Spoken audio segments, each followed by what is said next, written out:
अध्यात्म के बारे में। और मैं ये कह सकता हूं कि स्वामी विवेकानंद केवल एक संत नहीं तो एक क्रांतिकारी योद्धा थे, जिन्होंने भारत के युवाओं को आजादी के लिए प्रेरित किया, जागृत किया। और आज अखिल भारतीय विद्यार्थी परिषद के बारे में 70 सालों में हम जब काम कर रहे हैं तो मैं कह सकता हूं कि विवेकानंद जी ने विजन एबीपी इन एक्शन यानी विवेकानंद के विचारों को ही आज की युवा पीढ़ी में लेकर जाने का काम हम कर रहे हैं। आज इस बंगाल की भूमि में हम सब लोग एकत्रित हुए हैं पूज्य स्वामी विवेकानंद जी के उस स्थान पर जहां उनका जन्म हुआ। मेरे समेत हम सबका सौभाग्य है कि आज हमने स्वयं साक्षात उस मिट्टी को प्रणाम किया जहां पर ऐसा एक भारत का संत पैदा हुआ जिन्होंने केवल भारत नहीं पूरी दुनिया को बदलने का काम किया।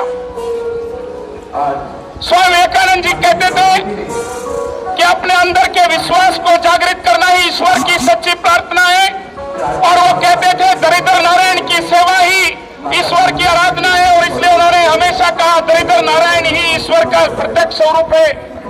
ऐसे एक स्वामी विवेकानंद जिन्होंने रामकृष्ण परमहंस ठाकुर रामकृष्ण परमहंस के शिष्य बनकर के उनके मन में विचार आया कि जब तक हम भारत का विचार विश्व में लेकर नहीं जाएंगे तब तक भारत को दुनिया नहीं मानेगी। और इसलिए 11 सितंबर 1893 को 30 वर्ष की उम्र में विश्व की धर्मशाला में गए और उन्होंने खड़े होकर के पूरी उद्घाटना की, उद्घोषणा की कि मेरा सौभाग्य है कि मैं उस भारत से आता हूँ, मेरा सौभाग्य है कि मैं उस हिंदुत्व के धर्म से आता हूँ जिसने दुनिया की किसी भी जाति पर कभी अत्याचार नहीं किया। हमारे यहाँ इसराइल के लोग आए या दुनिया का कोई भी पीड़ित आया, भारत ने उसको गले से लगाया। यही भारत की महान संस्कृति और परंपरा है। ऐसे भारत को दुनिया के सामने प्रस्तुत करने वाले ऐसे पूज्य स्वामी विवेकानंद को मैं सत सत नमन करता हूं। और आज इस देश के अंदर जिस प्रकार की चुनौतियां हैं, मुझे लगता है कि आज इस देश के प्रत्येक युवा को स्वामी विवेकानंद के विचारों को पढ़ना पड़ेगा। और मैं ये भी मानता हूं कि 1902 को जब वो इस दुनिया से गए और जितने वेदांत से लेकर अध्यात्म के विचार एक युवा योद्धा क्रांतिकारी सन्यासी के नाते से उन्होंने रखे, मुझे लगता है कि वर्तमान भारत में जिस प्रकार की परिस्थितियां आज है, मुझे लगता है कि विवेकानंद जी के विचार आज ज्यादा उससे भी ज्यादा प्रासंगिक है। इसलिए मैं आप सबसे निवेदन करना चाहता हूं, केवल स्वामी विवेकानंद जी को याद करने से काम नहीं चलेगा। हम विवेकानंद जी के विचारों को जन जन तक लेकर जाएंगे। हम विवेकानंद जी के सपनों का भारत बनाने के लिए इस देश में सभी प्रकार के परिवर्तन की बात करेंगे। विवेकानंद जी कहते थे कि एक विवेकानंद जागृत हुआ तो पूरे विश्व में किस प्रकार से भारत के बारे में बात बदली। जब इस देश का हर व्यक्ति विवेकानंद बनकर के काम करेगा, ये भारत फिर से विश्व गुरु बनेगा। इसलिए उन्होंने जो महिलाओं की शिक्षा के बारे में काम किया, उन्होंने जो इस देश के उत्थान के लिए काम किया, उन्होंने इस देश से छुआछूत को समाप्त करने का काम किया। जब वो बचपन में अपने घर में थे उस समय वो सभी हुक्कों से पानी पी करके देखते थे कि इसमें जाति के आधार पर ये क्यों होता है। इसलिए उनके मन में समरस समाज की कल्पना थी। आज मैं उनकी सब 185वीं जयंती पर वो मात्र 39 साल और कुछ महीने जीवित रहे, लेकिन इन 40 वर्षों के अपने छोटे से जीवन में आज भी वो हमारे लिए कितने प्रेरणा शब्द है। उनका नाम लेते ही मन में एक वैराग्य उत्पन्न होता है। विवेकानंद जी के दर्शन करने से भारत की भक्ति का संकल्प उत्पन्न होता है। विवेकानंद जी के साहित्य को पढ़ने से एक नौजवान ये वीर व्रत धारण करके मैं समाज के लिए जीवन लगा सकता हूँ, इसका संकल्प उसके मन में आता है।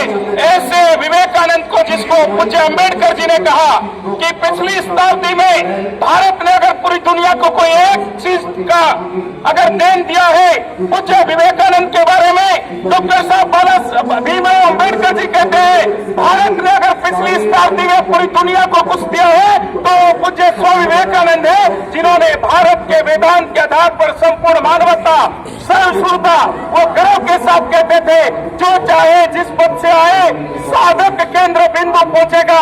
इसलिए दुनिया का हर संप्रदाय ये सत्य की खोज में लगा है, सहिष्णुता के साथ आगे बढ़ेगा। और उन्होंने कहा कि धर्म सभा की घंटियां अगर आज इस प्रकार का संकल्प करती है कि दुनिया में जो भी विचार है वो सत्य है, लेकिन उसको उस देश और मानवता के कल्याण के काम में लगना पड़ेगा। ऐसे वैश्विक का नेतृत्व देने वाले पूज्य स्वामी विवेकानंद को मैं अपना सत सत वंदन करता हूं। मैं जैसे लाखों सामाजिक कार्यकर्ताओं की प्रेरणा के स्रोत आज उनकी जन्मभूमि पर आकर मैं अपने आप को धन्य धन्य महसूस करता हूं और अखिल भारतीय विद्यार्थी परिषद बंगाल के कार्यकर्ताओं से आह्वान करता हूं कि आप पूज्य स्वामी विवेकानंद के विचारों से प्रेरणा लेकर जन जन में जाकर के इस बंगाल की उसी आध्यात्मिक और क्रांति की चेतना की चित्ती को जागृत करिए। पिछले 70 वर्षों में हमारा बंगाल कहीं ना कहीं वैचारिक पृष्ठभूमि में पिछड़ा है, कहीं ना कहीं विकास के मामले में पिछड़ा है, लेकिन विवेकानंद के आदर्श पर चलकर हम इस बंगाल को फिर से देश की उसी प्रकार की सस्य श्यामला भूमि बनाने का काम करेंगे।